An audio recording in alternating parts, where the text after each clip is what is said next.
अगर रोका जा रहा है तो मुझे अकेले को जाया जाए, बाकी लोग रुक जाएंगे।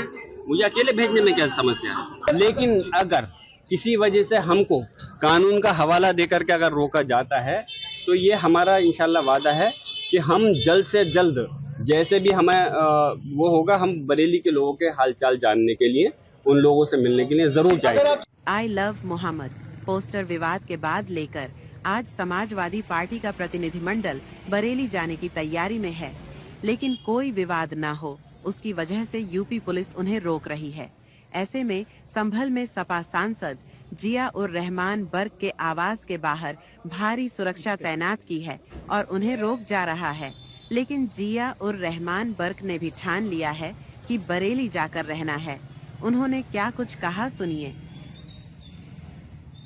पंचायत, सबसे बड़ी पंचायत का सदस्य हूँ मैं, खुद उस जगह बैठा हूँ जहाँ कानून बनता है। मैं नहीं चाहता कानून को तोड़ना, लेकिन मैं ये जरूर चाहता हूँ कि वहाँ के लोगों के ऊपर जो परेशानी आ रही है, जो अड़चन है, तो कम से कम सब लोग अगर नहीं जा सकते तो मुझे अकेले जाने की अनुमति दे दी जाए। मैं अपने साथ किसी एक भी व्यक्ति को साथ नहीं लेकर जाऊंगा।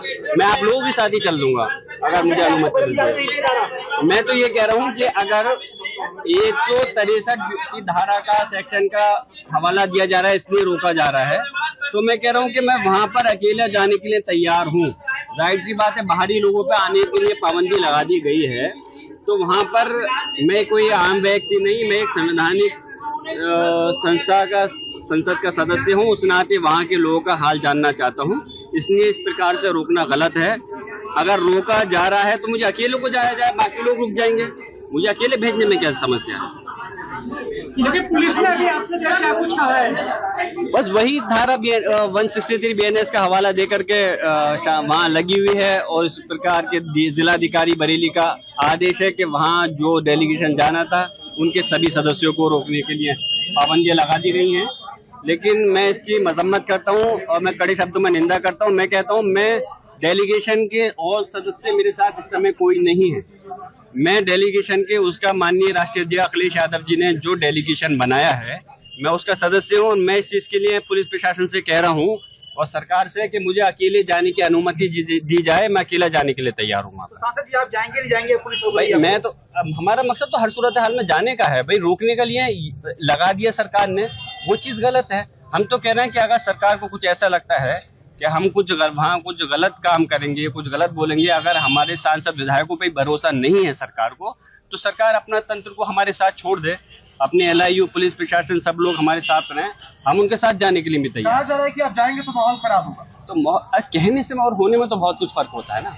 कहने में हम अगर वहाँ माहौल खराब करने के लिए नहीं, वहाँ माहौल के स्थिति को जानने के लिए, माहौल को संभालने के लिए जाना चाहते हैं। हम जानना चाहते हैं कि वहाँ के लोगों के खिलाफ इस टाइम जो अत्याचार हो रहा है, उसकी एक पूरी पटकथा तैयार कर करके माननीय अखिलेश जी को सौंपेंगे और आगे की रणनीति बनाना चाहते हैं, किस प्रकार वहाँ के लोगों को इंसाफ मिल सके। बाकी सांसदों को भी रोका गया, गलत है। मैं कह तो रहा हूँ उस चीज के लिए गलत है। हमारे उसको रोकने का, देखिए, हम हर सूरत हाल में, हर हाल में चाहते हैं कि शांति व्यवस्था सिर्फ बरेली नहीं, पूरे उत्तर प्रदेश और हिंदुस्तान के अंदर बनी रहे। लेकिन ये शांति व्यवस्था का हिस्सा नहीं हो सकता कि जो डेलीगेशन को रोकने का। अगर डेलीगेशन जाना चाहता है तो उनके साथ पुलिस प्रशासन लगा करके उनको भेजा जा सकता है। हम उनकी अगर बात को समझने के लिए, कोई आम व्यक्ति तो नहीं जा रहे, लेकिन एक डेलीगेशन के अंदर सभी जो व्यक्ति हैं, सांसद और विधायक हैं, और हमारे नेता प्रतिपक्ष जो विधानसभा के अंदर माननीय माता प्रसाद पांडे जी भी थे। अफसोस है, मेरी उनसे बात हुई, उनके घर भी पुलिस प्रशासन लगा करके उनको भी वहां पर हाउस अरेस्ट कर दिया गया है। ये चीज गलत है। लेकिन मैं इतना जरूर कहूंगा, देखिए, हमारा हर हाल में, हर सूरत में हमारा जाने का मकसद आज ही है और हम आज जाना चाहते हैं। लेकिन अगर किसी वजह से हमको कानून का हवाला देकर के अगर रोका जाता है तो ये हमारा इंशाल्लाह वादा है कि हम जल्द से जल्द जैसे भी हमें वो होगा, हम बरेली के लोगों के हालचाल जानने के लिए, उन लोगों से मिलने के लिए जरूर जाएंगे। अगर आप जाते हैं तो वहाँ लोगों से बातचीत करेंगे, बैठकें करेंगे? और क्या मकसद है हमारा वहाँ जाने का? मकसद यही है कि वहाँ के लोगों पर जो अत्याचार हुए हैं, पीड़ित परिवारों से मिल सके, और जो सच्ची घटना है, जो चीज बात है, उसको एक पेपर की शक्ल में लिख करके आगे माननीय राष्ट्रपति अखिलेश जी को सौंप सकें। और हम जाना चाहते हैं वहाँ पे, और सिर्फ इस मकसद से जाना चाहते हैं कि वहाँ के लोगों को इंसाफ मिलना चाहिए। जो उनके ऊपर जुल्म हो रहा है, ज्यादती हो रही है, उसको रुकना चाहिए। अब ये हद पार हो चुकी है और इस प्रकार की कार्रवाई गलत है एकदम। सर आपको पहले कुछ कहा गया था, हाउस अरेस्ट से पहले कुछ कहा गया था? कह रहा हूं कि क्यों ये ऐसा आदेश दिया गया रोकने का? तौफीक रजा साहब के साथ देखिए, जो उनको 10 में से 7 मुकदमों में उनको किया गया है, हम ये पूछ रहे हैं कि पहले हमें ये चीज साबित करी दी जाए, जो वहाँ के 81 लोगों को लगभग अभी तक अरेस्टिंग हो चुकी है और 10 मुकदमों के अंदर वो है, तो उन लोगों का दोष क्या है? दोष तो साबित करेंगे। अब जब तक न्यायपालिका में जाया जाएगा तब तक बहुत लंबा समय हो जाएगा।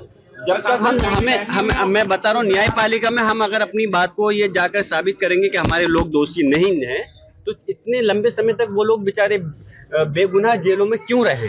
अगर पुलिस प्रशासन के पास ये सबूत है कि उन लोगों ने कोई कानून तोड़ा है, तो उसका सबूत क्यों नहीं देते वो मीडिया के सामने, आपके सामने? क्या मैं आपसे ही लोगों से एक सवाल करना चाहता हूँ, क्या बरेली के लोगों की अभी तक कोई ऐसी तस्वीर जो पुलिस प्रशासन ने आरोप लगाया है आप लोगों के सामने आई है कि वो गोली चलाते हुए या पत्थर चलाते हुए या पुलिस के हथियार छीनते हुए नजर आ रहे हो? मैंने तो और अभी तक लोगों ने देखी नहीं है। तो जब ऐसा है नहीं, तो पुलिस के पास तो सारा तंत्र है, पुलिस प्रशासन पे ड्रोन कैमरे भी थे, सारी चीज थी, तो फिर क्यों उनके पास वो फोटो और वीडियो अगर ऐसा है तो क्यों साझा नहीं कर रहे? लोगों के साथ में अन्याय हो रहा है और उनको मुकदमों में फांसकर उनकी प्रॉपर्टियों को सील किया जा रहा है, बुलडोजर चलाया जा रहा है, लोगों के पांव में गोली मार के एनकाउंटर करके इनको अरेस्ट किया जा रहा है। हम इसके सख्त खिलाफ हैं और हम चाहते हैं कि वहां पर जाकर के लोगों को, पीड़ित परिवारों से मिलकर के एक सही रिपोर्ट बना सकें, जिससे कि आगे को उनको न्याय दिलाने में मदद मिल सके। आप जाने की कोशिश कर रहे हैं? नहीं, हमारा मकसद जाने के रोकने का क्या मकसद है, हमें बताएं, क्या आधार क्या है? स्थानीय लोगों पर जब इतना आप लोग डर के भाव में उनको इतना डर पैदा कर दोगे, आपने हालात, आप मीडिया के लोग हैं, आपको मुझे ये बताने की जरूरत नहीं है कि आज इस प्रदेश और देश के अंदर मुसलमान किस हालात में जी रहा है। उनके साथ जिस तरह से जुल्म ज्यादती और एक डर के भाव के अंदर उनको भयभीत किया जा रहा है, तो वो अब बेचारे अपने हाथ से मजबूरन हथौड़ा चला रहे हैं। गलत है, मैं तो उनसे मना कर रहा हूँ कि कोई भी मुस्लिम व्यक्ति, मैं मुसलमानों के साथ साथ उन समाज की भी बात कर रहा हूँ जिनके साथ में, चाहे अगर वो दूसरे समाज से ताल्लुक रखते हैं, उनके साथ में भी अगर कोई पक्षपात हो रहा है तो हथौड़ा खुद नहीं चलाइए। ये अगर पुलिस प्रशासन शासन जबरदस्ती करता है तो हम न्याय का सहारा लेंगे, न्यायपालिका, लेकिन खुद हथौड़ा इनके डर से नहीं चलाना।